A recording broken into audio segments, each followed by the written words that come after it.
شام کے شمالی علاقے حما میں آج صبح ایک میزائل حملے میں صدر بشار الاسد کی حامی ایک ملیشیا کے 26 جنگجو ہلاک ہو گئے ہیں۔ شام میں تشدد پر نظر رکھنے والی برطانوی تنظیم سیرین آبزرویٹری فار ہیومن رائٹس نے دعویٰ کیا ہے کہ ہلاک ہونے والوں میں کئی ایرانی شہری بھی شامل ہیں۔ آبزرویٹری کے مطابق حملہ بظاہر اسرائیل نے کیا، جس کا ہدف شام کے شہر حما میں واقع بریگیڈ 47 نامی فوجی اڈے پر موجود ہتھیاروں کا ایک گودام تھا، جہاں زمین سے زمین پر مار کرنے والے میزائل رکھے جاتے ہیں۔ اسرائیل نے تاحال اس حملے میں ملوث ہونے کے الزام کی تصدیق یا تردید نہیں کی، لیکن وہ شام میں گزشتہ 7 سال سے جاری خانہ جنگی کے دوران مختلف اہداف کو نشانہ بنا چکا ہے۔ اور برطانیہ میں وزیر داخلہ کا عہدہ پہلی بار ایک پاکستانی نژاد برطانوی ساجد جاوید کو سونپا گیا ہے۔ ان کے بارے میں مزید جاننے کے لیے آئیے ہماری ویب سائٹ urduvoa.com پر، جہاں پاکستان سمیت دنیا بھر سے تازہ ترین خبروں کا سلسلہ ہر وقت جاری رہتا ہے۔ دنیا کے مختلف ملکوں سے امریکہ آ کر آباد ہونے والے جب یہاں کی شہریت حاصل کر لیتے ہیں تو پھر وہ اپنے خاندان کو بھی یہاں منتقل کرنے کے لیے کارروائی کر سکتے ہیں۔ صدر ٹرمپ ان قوانین میں تبدیلی لا کر خاندانی بنیادوں پر غیر ملکیوں کی امریکہ آمد کا سلسلہ ختم کرنا چاہتے ہیں، تاہم کئی اراکین کانگریس اس کے خلاف ہیں۔ ثاقب الاسلام نے یہ جاننے کی کوشش کی کہ وہ پاکستانی جن کے خاندان امیگریشن نظام میں تبدیلی کی بحث کے بیچ پھنسے ہیں، ان پر کیا بیت رہی ہے۔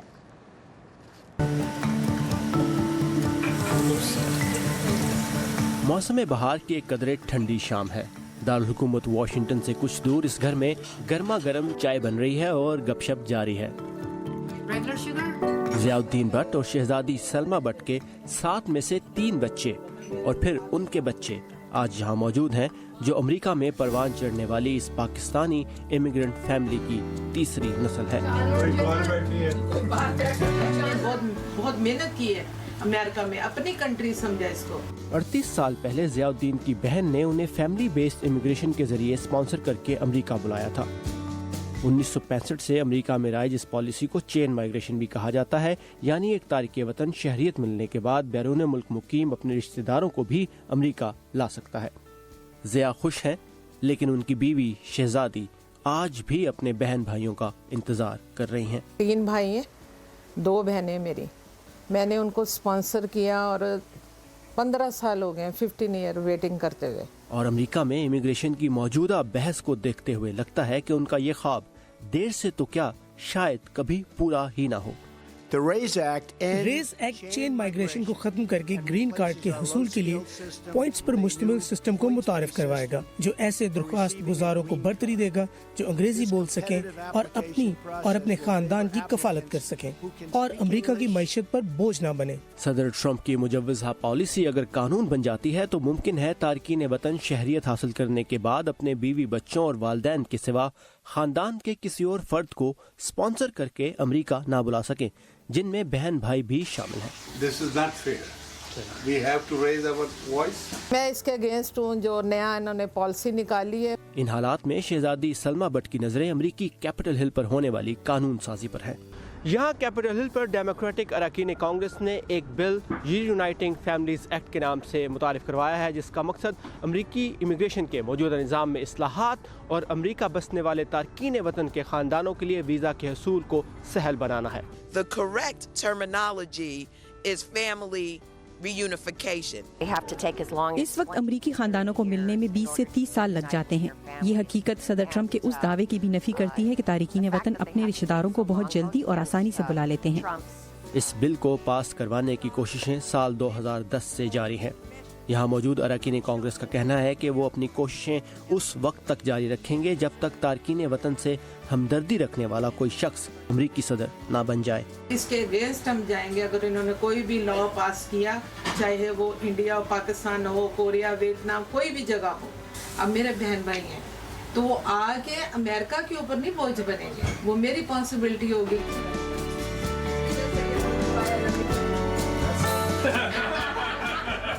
ثاقب الاسلام، اردو VOA، سینٹرل ورجینیا۔ امریکہ کے سرکاری اعداد و شمار کے مطابق تارکین وطن میں بے روزگاری کی شرح ملک کی مجموعی شرح بے روزگاری سے کم ہے۔ صدر ٹرمپ کی تجویز کردہ امیگریشن اصلاحات کے مطابق امریکہ آنے والے تارکین وطن کو ان کی ملازمت، انگریزی بولنے کی صلاحیت، عمر، تعلیم اور تجربے کی بنیاد پر پرکھا جائے گا۔ آج میرے مہمان اسی موضوع پر ہیں امیگریشن قوانین کے ماہر وکیل محمد علی سید. محمد علی, ویلکم ٹو ویو 360. ہم نے دیکھا کہ چین مائیگریشن کے بارے میں صدر ٹرمپ کا موقف جو ہے وہ بہت سخت ہے. وہ اس کو ختم کرنا چاہتے ہیں اور پوائنٹس بیس سسٹم لے کر آنا چاہتے ہیں. آسٹریلیا اور کینیڈا میں پوائنٹس بیس سسٹم آلریڈی رائج ہے, تو پھر امریکہ میں کیوں اس کے بارے میں مخالفت ہم دیکھ رہے ہیں؟ شکریہ سارہ, بہت دلچسپ موضوع ہے یہ. اور ایک بات میں واضح کرنا چاہتا ہوں کہ یہ جو ٹرم ہے چین مائیگریشن, یہ ایک سیاسی مقاصد کے لیے جو اس ملک میں رائٹ ونگ پارٹیز ہیں انہوں نے یہ ایجاد کی ہے. یہ قانون میں اور کسی بھی ٹیکسٹ کے اندر چین مائیگریشن جو لاز ہیں وہاں یہ ٹرم یوز نہیں ہوتی. جو میں کلیریفیکیشن یہ کرانا چاہتا ہوں کہ جو ٹرم ہے فیملی یونیفیکیشن ہے, وہ اس ملک کی بنیاد ہے جس پہ یہاں پہ آنے والے اپنی فیملیز کو بلاتے ہیں اور سیٹل کرتے ہیں, خاندانوں کو متحد کرنا, فیملی یونیفیکیشن. ٹھیک, ایگزیکٹلی. کیونکہ جو بھی یہاں آتے ہیں محنت کرتے ہیں جابس کرتے ہیں وہ اس بنیاد پہ کرتے ہیں کہ کل کو وہ اپنے ماں باپ, اپنے بہن بھائی, اپنی فیملی کو یہاں یونیفائی کریں, ان کو ساتھ کریں. تو یہ چین مائیگریشن کا جو کانسیپٹ ہے اس میں یہ کلیریفیکیشن میں کرنا چاہتا تھا کہ یہ تو امریکہ کی فاؤنڈیشنز اس پہ بیسڈ ہیں. دوسرا یہ کہ اس میں بہت ڈیلیز ہیں. آلریڈی کوئی ایسا نہیں ہے کہ یہاں کوئی ایک امیگرینٹ آتا ہے اور اس کے ساتھ سارا خاندان بھی ساتھ آ جاتا ہے. 10, 15, 20 سال تک ویٹ کرتے ہیں لوگ, اور پھر سارے کنٹریز کے کوٹاز ہیں, ہر کنٹری کے کوٹا ہے, اس لیے اس میں ٹائم لگتا ہے کہ ساری دنیا سے ریپرزنٹیشن ہو, ڈفرینٹ کنٹری سے لوگ آ سکیں. کہ بہت آسان نہیں ہے لوگوں کے لیے یہاں پہ اپنی فیملیز کو لے کر آنا. پوائنٹس بیس کے بارے میں بات کرنا چاہتی ہوں. کیا امریکہ میں ہم کسی شکل میں آلریڈی پوائنٹس بیس سسٹم دیکھ رہے ہیں؟ بالکل. مطلب جو یہ بھی ایک جو آئیڈیا ہے کہ یہاں پہ امیگرینٹس جو ہیں وہ میرٹ بیس پہ نہیں آ رہے, تو میں یہ کہوں گا کہ آلریڈی یہاں پہ ایک میرٹ بیس سسٹم جو ہے وہ رائج ہے. لائک آپ H1B ویزا لے لیں, ہمارے پاکستان سے ڈاکٹرز آپ دیکھ لیں جتنے ٹاپ یونیورسٹی سے پڑھ کے آتے ہیں ان کو بھی بڑی دشواری ہوتی ہے, اور لیکن آپ دیکھیں گے کہ سارے ہائیلی ایجوکیٹڈ جو امپلائیز ہیں وہ ان کے امپلائرز ان کو سپورٹ کرتے ہیں. وہ اکثر کئی سال امپلائرز ان کی جو اپلیکیشنز ہیں ان کو سپورٹ کر رہے ہوتے ہیں. تو یہ ایک کانسیپٹ, یہ بھی ایک غلط کانسیپٹ ہے کہ یہاں پہ میرٹ بیس سسٹم آلریڈی نہیں ہے. ٹھیک.